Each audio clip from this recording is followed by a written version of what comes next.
Hello viewers and subscribers, स्वागत है आपका प्रेपअप में। आज की इस वीडियो में हम बात करेंगे आपके अगले टॉपिक के बारे में, जो है जनरलाइजेशन, सामान्यीकरण जनरल जिसको हम कहते हैं। आपके टॉपिक में डायरेक्टली मेंशन है, आपके जो सिलेबस है उसमें डायरेक्टली मेंशन है, और हिस्ट्री का जो एवोल्यूशन है जैसे हम बात कर ही रहे हैं उनकी, उसमें जनरलाइजेशन को भी एज ए टॉपिक रखा गया है। जनरलाइजेशन फिर ऑब्जेक्टिविटी। जनरलाइजेशन जो है वो कहते हैं कि हिस्टोरियंस का पहला धर्म है। सबसे पहली ड्यूटी है किसी भी हिस्टोरियन की टू जनरलाइज। तो जनरलाइजेशन है क्या, सबसे पहले हम जानेंगे आज जो वीडियो हमारा लेक्चर है उसमें कि हम समझेंगे कि what is generalization, type of generalization. देखिए बहुत छोटा सा लेक्चर है, और दूसरी बात यह है कि इसका आपको जरूरत वैसे पड़ेगी नहीं। एमसीक्यू में तो जनरली नहीं पूछेगा, तो पर पैसेज में आपसे जरूर पूछ सकते हैं, और जनरलाइजेशन आपने आप में रिसर्च मेथोडोलॉजी में आपके काम आएगा। जनरलाइजेशन है क्या, तो टाइप ऑफ जनरलाइजेशन। और तीसरा है इम्पोर्टेंस ऑफ जनरलाइजेशन। और उसके साथ ही साथ आप चाहें तो पढ़ सकते हैं इम्पोर्टेंस, और साथ ही साथ क्रिटिसिज्म। मतलब वो क्या एक चीज है जो जनरली लोग हिस्टोरियंस कुछ मानते हैं कि जनरलाइजेशन जो है वो कुछ हद तक हानिकारक भी है हिस्ट्री के लिए। चलिए शुरू करते हैं। जनरलाइजेशन का जो मतलब है, जो हिंदी में उसका ट्रांसलेशन था, उसको बोलते हैं सामान्यीकरण। तो सामान्यीकरण जो है वो रिसर्च मेथोडोलॉजी का एक बहुत ही अभिन्न हिस्सा है। और ऐसा क्यों हुआ? सबसे पहले जनरलाइजेशन है क्या? जनरलाइजेशन का मतलब है a connection among the disparate. मैं आपको बहुत सिंपल डेफिनेशन लेके बता रहा हूँ, जो आपको जनरल दिख भी जाएगा किसी भी आपके किसी भी नोट्स में, जो भी बुक उठाएंगे। Disparate facts, connection on disparate facts. इसका मतलब डिस्पैरेट का मतलब है जो ऐसे बिखरे हुए हों, बिखरे हुए फैक्ट के बीच में जो एक कनेक्शन है। तो ये क्यों, एक तो पहले तो इम्पोर्टेंस क्या है, पहले आप समझेंगे ऐसा क्या हुआ कि बिखरे हुए फैक्ट्स के बीच में हमें कनेक्शन ढूंढना है। हिस्ट्री जो है जनरली एक ऐसा डिसिप्लिन है जो स्टडी कर रहा है पास्ट का, इंक्वायरी कर रहा है पास्ट का। उसमें जितने भी हमें सोर्स मिल रहे हैं हम उनको ग्रहण करते जा रहे हैं, उनसे उनको इंटरप्रेट करते जा रहे हैं, पर उसके साथ ही साथ ये भी देखना है कि हिस्ट्री जो बन रही है वो काफ़ी फैक्ट रिटन डिसिप्लिन है। जिसमें आपको कई चीज़ें मिलेंगी, कहीं कॉइन मिल रहा है, कभी एपिग्राफ मिल रहा है, कभी कोई लिटरेचर मिल रहा है, लेकिन उसमें डायरेक्टली चीज़ नहीं होती, इसलिए उसमें इंटरप्रेट तो करना ही पड़ता है। जैसे कि हमने पिछली बार भी आपको बताया था, तो इंटरप्रेट तो करना ही पड़ता है। तो यहाँ पर जनरलाइजेशन है वो एक पार्ट इंटरप्रिटेशन का भी है। उसका मतलब ये हुआ कि जब इतने सारे फैक्ट मिल रहे हैं एक जगह पे, कोई फैक्ट यहाँ पे आपको मिलेगा, कोई यहाँ पे, कोई यहाँ पे, तो उन सब फैक्ट्स के बीच में एक पैटर्न ढूंढना, टू फाइंड द पैटर्न, और फिर थ्योराइज करना उनको,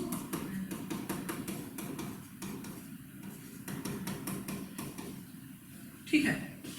इसका मतलब ये हुआ कि जनरलाइजेशन क्या करता है कि पहले तो बहुत सारे फैक्ट आपको जो प्राप्त हो रहे हैं, उन फैक्ट को पहले तो इंटरप्रेट करना, और उनके बीच में एक कनेक्शन ढूंढना, और उन कनेक्शन के जरिए हिस्ट्री को में जनरलाइजेशन करना। अभी शायद आपको समझ ना आ रहा हो, पर रिसर्च मेथोडोलॉजी का जो सबसे इम्पोर्टेंट पार्ट है वो है जनरलाइजेशन। देखिए जनरलाइजेशन आप सीधा समझिए, अगर आपने आगे जाके आप डिडक्टिव और इंडक्टिव मेथड पढ़ेंगे तो आप समझेंगे कि जनरलाइजेशन होता कैसे। जैसे कोई बोले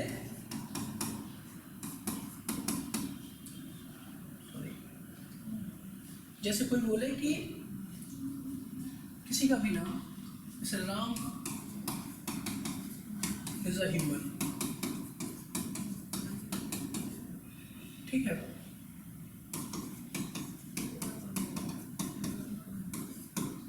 कृष्ण जो है इज अ ह्यूमन,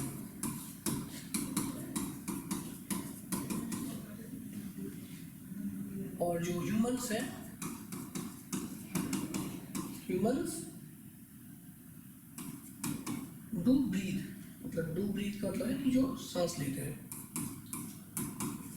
आप ये देखें कि राम और कृष्ण जो है टू ब्रीथ, यानी राम एंड कृष्ण ब्रीथ। किसी का भी नाम आप ले सकते थे यहाँ पे, किसी भी व्यक्ति का। तो इसका मतलब क्या हुआ कि राम और कृष्ण दोनों ह्यूमन हैं और दोनों ब्रीथ करते हैं। इसका मतलब है ह्यूमन कैन ब्रीथ, या ह्यूमन ब्रीथ, कैसे भी आप बोल सकते हैं सीधा सीधा। इसका मतलब यह हुआ कि एक फैक्ट हो गया ये, एक हो गया, दो, तीसरा फैक्ट हो गया ये। तो हमने इन सब फैक्ट को मिला के ये मान लिया कि ठीक है, ये पूरा ह्यूमन जो रेस है वो ब्रीथ कर सकता है, या फिर किसी भी लेवल पे। ये तो बहुत छोटा जनरलाइजेशन आपको बता रहा हूँ कि जनरलाइजेशन का मतलब है, आप सीधा सीधा समझेंगे, जनरलाइजेशन का मतलब है, इसको बोलते हैं bottom to top approach, means bottom to top approach. आपको बहुत हेल्प होगा अगर आप इसको ठीक तरीके से समझ गए, तो इंडक्टिव मेथड समझने में काफ़ी आसानी होगी। तो बॉटम टू टॉप अप्रोच का मतलब है कि यहाँ पे सपोज एक फैक्ट है, दो फैक्ट है, तीन फैक्ट है, चार फैक्ट है, 5, 6, इन सब के बीच में एक कॉमन कनेक्शन है, इन सब के बीच में एक कॉमन कनेक्शन है, एक जनरल चीज है। उसके बेसिस पे हम चाहेंगे तो जनरलाइज कर सकते हैं, यानी कोई भी एक पैटर्न इवॉल्व कर सकते हैं,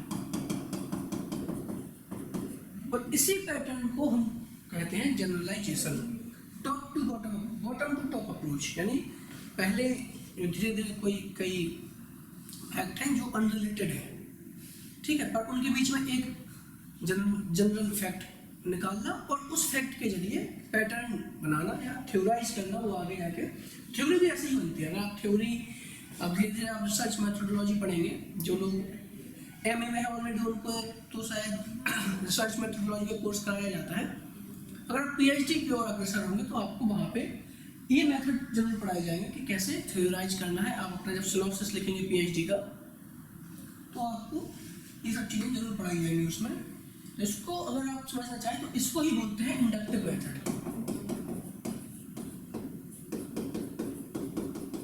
इंडक्टिव मेथड यानी जो रीजनिंग का जो एक डिडक्टिव मेथड और इंडक्टिव मेथड। डिडक्टिव मेथड क्या है, वो इसका ही पार्ट है, हालांकि मैं इस क्लास को लंबा नहीं करना चाहता, पर वो सिर्फ क्या है, वो bottom top to bottom approach है।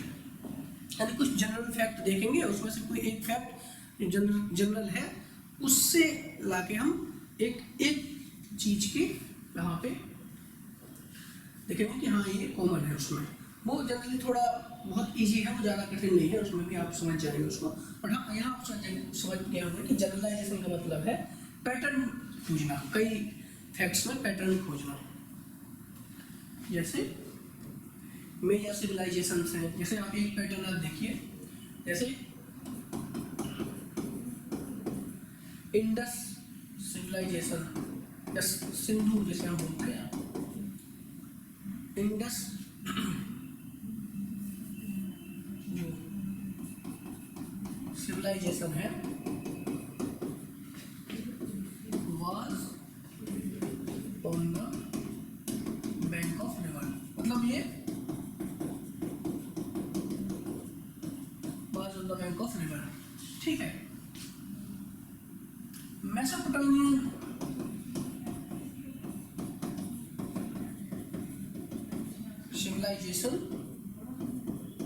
civilization was on the bank of river, tigris और यूफ्रेट्स के पास। कोई और सिविलाइजेशन भी आप जैसे चाइनीज सिविलाइजेशन जो येलो रिवर के आसपास जहाँ पाई जाती थी, ठीक है। तो अब आप इसको समझेंगे कि ये जैसे दो फैक्ट है, तो आप इसको जैसे जनरलाइज कर सकते हैं कि all the major civilisations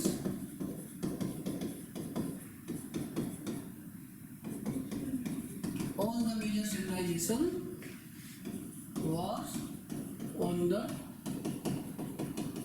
bank of river।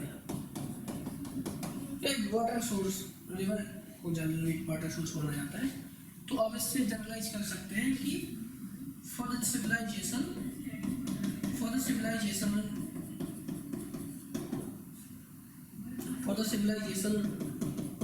To emerge, it should be connected with the water source। It should be connected with the water source। अब ये इसको ये है जनरलाइजेशन, एक ब्रॉड लेवल, इसको आप बोल सकते हैं मिड लेवल जनरलाइजेशन है। तो मैं आपको समझाऊंगा कैसे। अब समझिए कि अगर आपने 3 फैक्ट देखे, ठीक है, इन सब फैक्ट्स में एक कॉमन जो फैक्टर है वो है on the bank of river. तो आप समझ सकते हैं कि उसके लिए वाटर सोर्स होना जरूरी है, या फिर उसको रिवर, उसको थोड़ा इंटरप्रेट करें तो माना कि रिवर से उनको कोई प्रेम नहीं था, उनको वाटर सोर्स चाहिए था। इसलिए आई होप कि ये आपको समझ आया होगा कि जनरलाइजेशन क्यों हिस्ट्री में किया जाता है और हिस्ट्री में जनरलाइजेशन की भूमिका क्या है और हिस्ट्री को कैसे समझा जाता है। अगर हम सिर्फ और सिर्फ इसी बात पे ध्यान दें कि Indus valley civilization was on the bank of Indus River, Mesopotamian civilization was also the bank of Tigris or Euphrates, Egyptian civilization was on the bank of Nile River। लेकिन हम अगर उनके बीच का जो एक कॉमन फैक्ट निकालेंगे, समझेंगे कि इन सब सिविलाइजेशंस में जो एक ह्यूमन सेटलमेंट है उनको चाहिए प्रोग्रेशन के लिए, सप्लाई के लिए, फूड के लिए एक वाटर सोर्स। तो ये हो गया आपका जनरलाइजेशन, ठीक है, ये हो गया आपका जनरलाइजेशन। अब type of generalization, I hope कि ये आपको समझ आया होगा कि ये जनरलाइजेशन कैसे होता है और जनरलाइजेशन का बेसिक मतलब क्या है। कुछ नहीं है, देखिए आपके तो कभी एक किसी एग्जाम में आपसे डायरेक्टली कोई नहीं पूछेगा, बट हाँ एक नॉलेज के लिए आप इसको पढ़ सकते हैं। इसको बोलते हैं लोअर लेवल जनरलाइजेशन। एक तो लोअर लेवल जनरलाइजेशन है, मिड लेवल जनरलाइजेशन है, और तीसरा है हाई लेवल जनरलाइजेशन। तो हाई लेवल जनरलाइजेशन के लिए आप देखिए लोअर लेवल जनरलाइजेशन का मतलब कुछ नहीं है, सीधा सीधा है कि माधव हैड डिनर, मतलब माधव ने खाना खाया, ठीक है। तो ये इसमें क्या है, इसमें एक प्रेडिकेट है, मतलब Madhav had dinner, Madhav is human, Madhav is a male, कुछ भी जिसमें सीधा सीधा स्टेटमेंट है। तो इसमें कुछ नहीं देखना है आपको, सीधा सीधा स्टेटमेंट है। इसे बोलते हैं लोअर लेवल जनरलाइजेशन।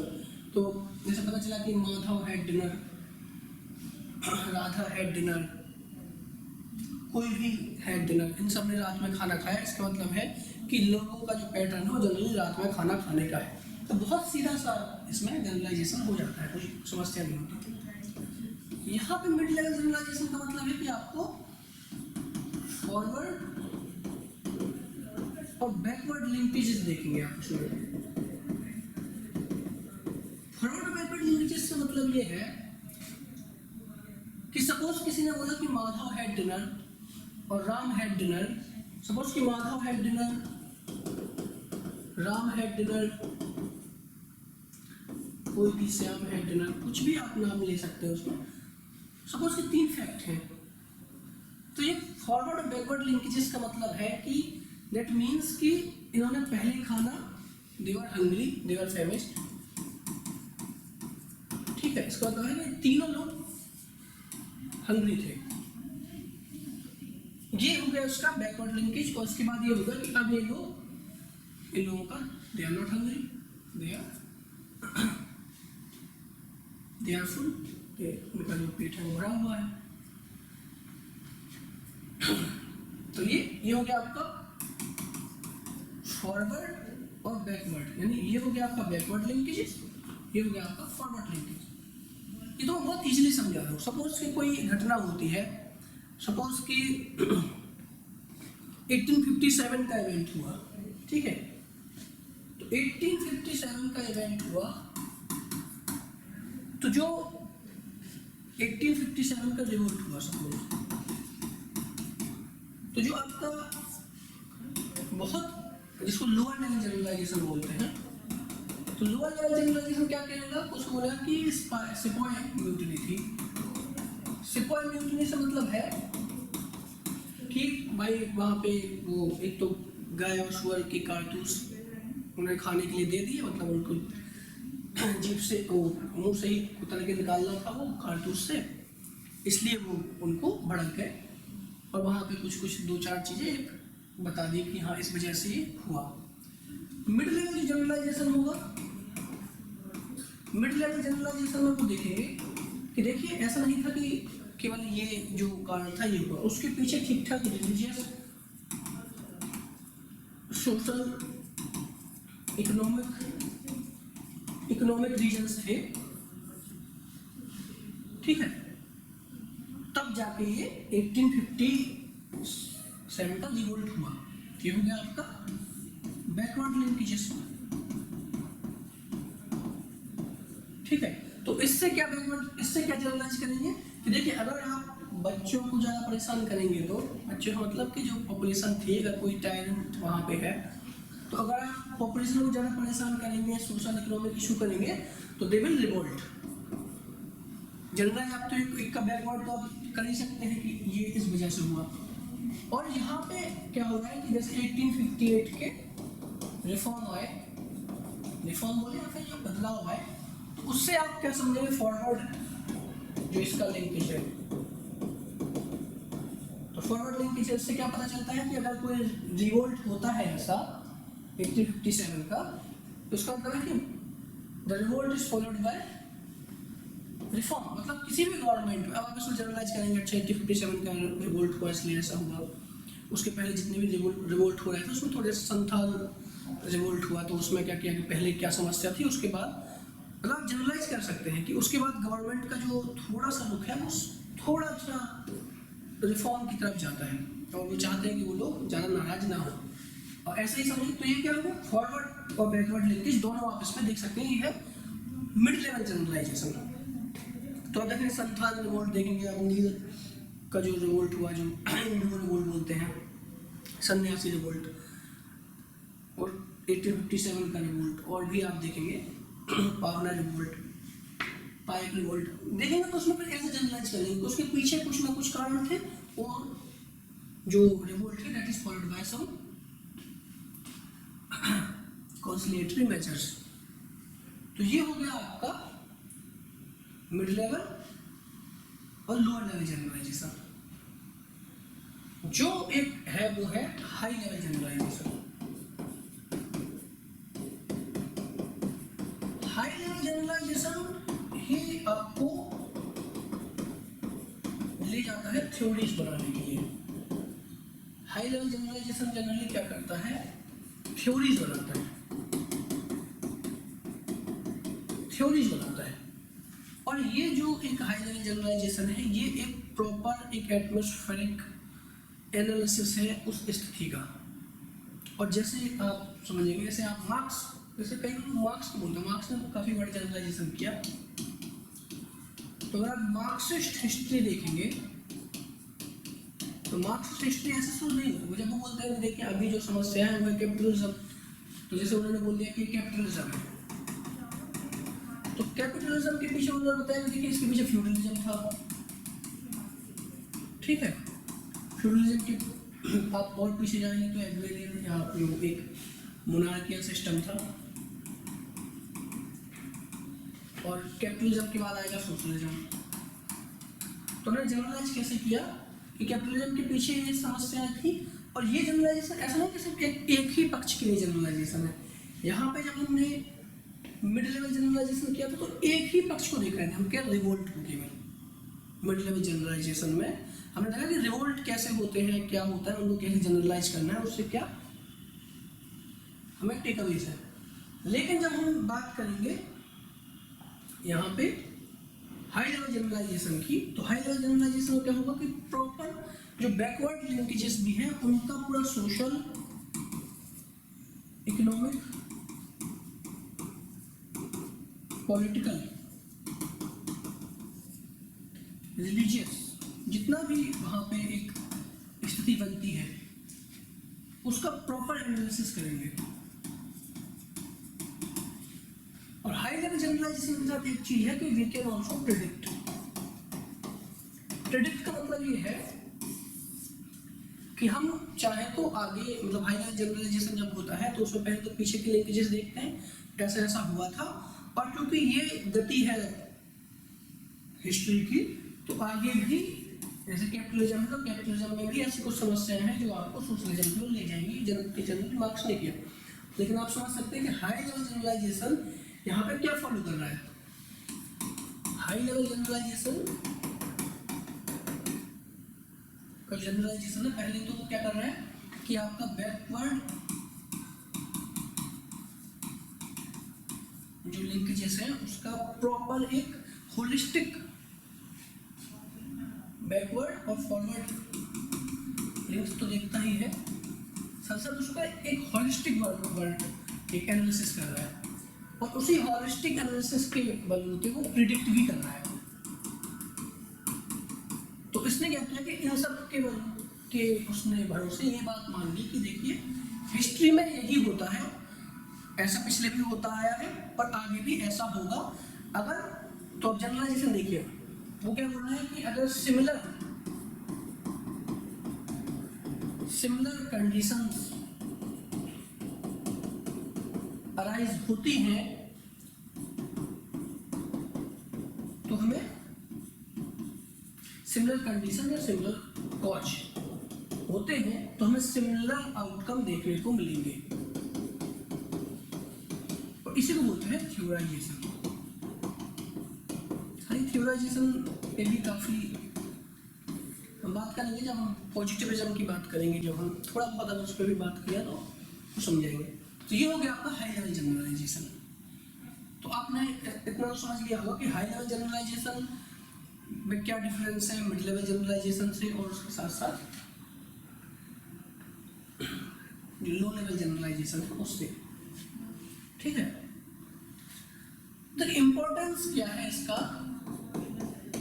सबसे पहले तो आप ये समझेंगे, देखिए जब हिस्ट्री में बड़े इवेंट होते हैं तो जरूरी है कि पैटर्न को समझना। इससे क्या होता है, हम पैटर्न समझ पाते हैं, और जब हम पैटर्न को समझ लेते हैं तो हिस्ट्री का एक अंडरस्टैंडिंग बनता है।